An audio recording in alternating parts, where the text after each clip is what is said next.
seperkara yang saya nak sharekan kepada sahabat tentang serangan buaya ni, di mana ada beberapa saksi kejadian. Kalau ikut cerita rakan mereka, memang benar-benar mangsa ni dibaham oleh reptilia tersebut. Tetapi bila ditemui, tidak terdapat kesan gigitan pada badan mangsa itu. Sebab saya pernah jumpa buaya tanpa gigi tau. Semua gigi dia tak ada lah.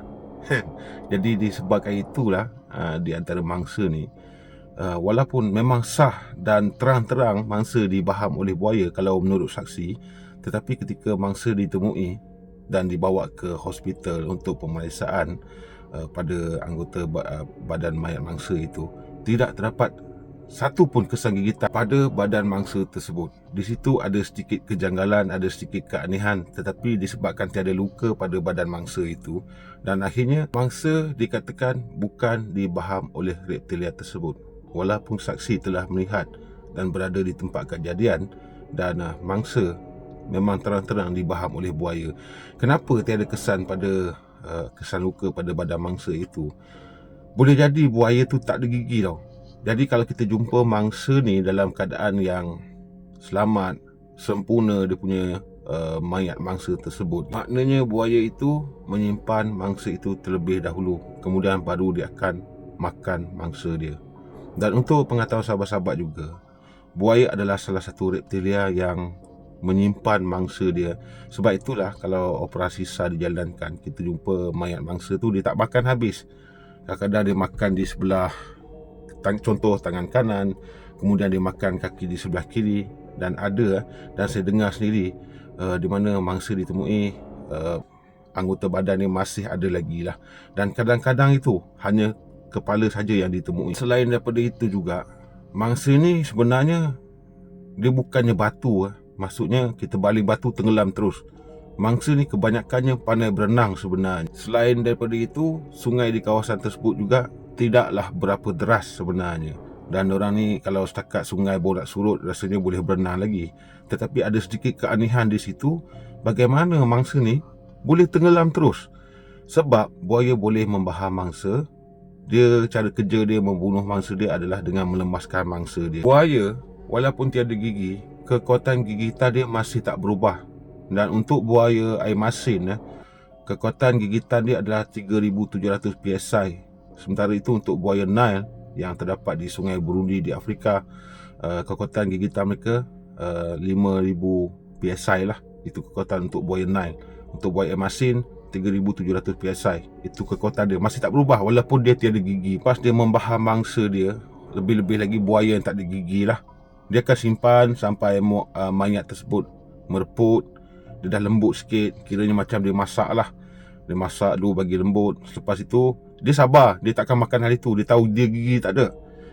Dia macam orang tua jugalah, macam manusia kan. Itu pun kita ada kelebihan sebab kita boleh buat gigi palsu. Semua gigi dah tak ada kan. Jadi dia akan tunggu mayat tersebut ataupun mangsa yang dia baham itu tunggu mereput dulu, dah lembut. Lepas tu 3-4 hari lepas tu baru dia akan makan mangsa tersebut lah.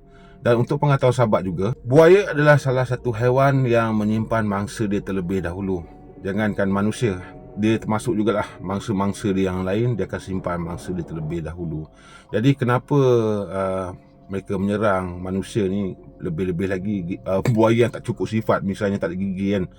Jadi manusia adalah makanan atau sumber diet yang paling senang untuk ditangkap lah. Jadi manusia dia tahu kelebihan kita takkan serupa dengan kelebihan yang terdapat pada makhluk ciptaan Tuhan ni. Dan kalau kita berenang pun, walaupun kita tu atlet sekalipun, kita berenang masih tak sehebat dia lah. Jadi kalau sahabat-sahabat tengok, ini adalah tengkorak buaya Siam. Tengkorak buaya Siam, ini dia ada gigi dia.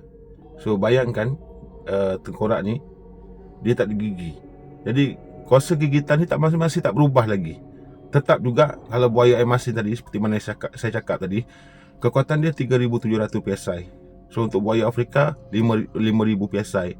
So bayangkan dia tak ada gigi, kekuatan dia masih tak berubah lagi. Okey, mangsa digigit, dia akan tarik mangsa itu. Sebab cara dia untuk untuk membunuh mangsa dia adalah dengan melemaskan mangsa dia lah. Itu adalah cara mereka sebenarnya. Okey, ini lebih kurang 1 meter lah kalau panjang dia untuk buaya ni. Masih remaja lagi saiz dia. Tengok perbandingan dengan kepala kita. Okay sahabat, kita tengok tak ada kesan gigitan pada mayat mangsa tersebut. Boleh jadi dalam tulang-tulang mangsa tu mungkin ada patah lah. Jangan kita tengok di luaran dia, luka tak ada apa semua kan. Seperti mana yang saya cakap tadi, buaya menyimpan mangsa. Ini adalah data yang saya ambil daripada kejadian yang berlaku di Afrika lah, di Sungai Burundi. Dan mangsa ni banyak budak mandi di kawasan tersebut lah. Dan tidak semana-mana ada seorang budak itu telah dibaham oleh buaya. Dan ibu dia pun tidak menyangka mangsa masih selamat lagi. Selepas 2 hari, 3 hari macam tu, mangsa ni telah diseret jauh tau, lebih kurang jarak dalam 500 meter macam tu lah. Tak jauh mana lah 500 meter ni kan. So ada seorang petani ni, dia terdengar suara budak merintih, budak menangis tau, dekat kawasan laluan dia nak ke kebun tu. Jadi dia mengambil keputusan untuk mencangkul tanah tu. Jadi sarang buaya tu berada di situ sebenarnya. Dan mangsa yang dibaham, budak-budak ataupun kanak-kanak yang dibaham itu ternyata masih selamat lagi, belum meninggal. Dan dikatakan budak tu cerita balik, dia sempatlah pengsan, dan sehinggalah dia bangun, dia berada di dalam sarang buaya lah. Jadi nak dijadikan cerita, dipendekkan cerita, petani tadi yang melalui kawasan tersebut terdengar rintihan ataupun tangisan budak tersebut. Dia mencangkul dan akhirnya budak itu ditemui dalam keadaan selamat, tidak ada patah-patah apa pun. Dan mangsa dibawa ke hospital lah untuk rawatan susulan. Banyak tidak diketahui oleh orang ramai sebenarnya.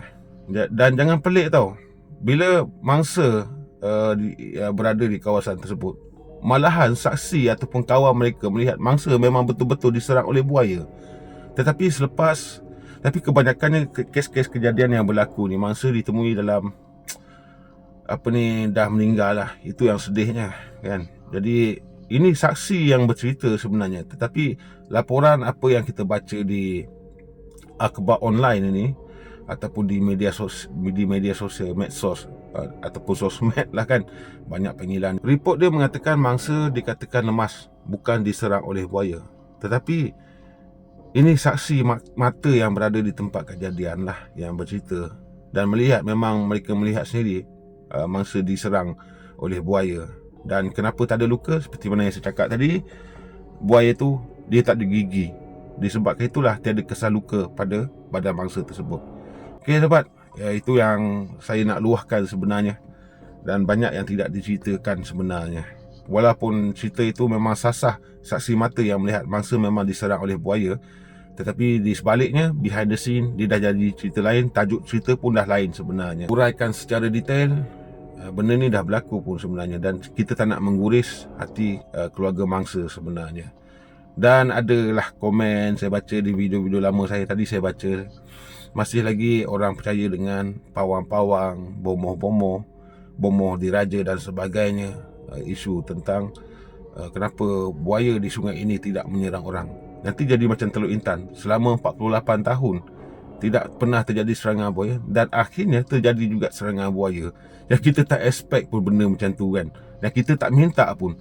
Selama 48 tahun kita mendiami kawasan tersebut, di satu kampung, nak jadikan cerita tiba-tiba terjadi serangan buaya, memang kita tak minta. Tapi ajal kalau nak jadi juga. Memang kita tak boleh nak elak juga sebenarnya. Okay sahabat, itulah perkongsian saya untuk di video yang sangat gelap ini. Alright, sekian, terima kasih.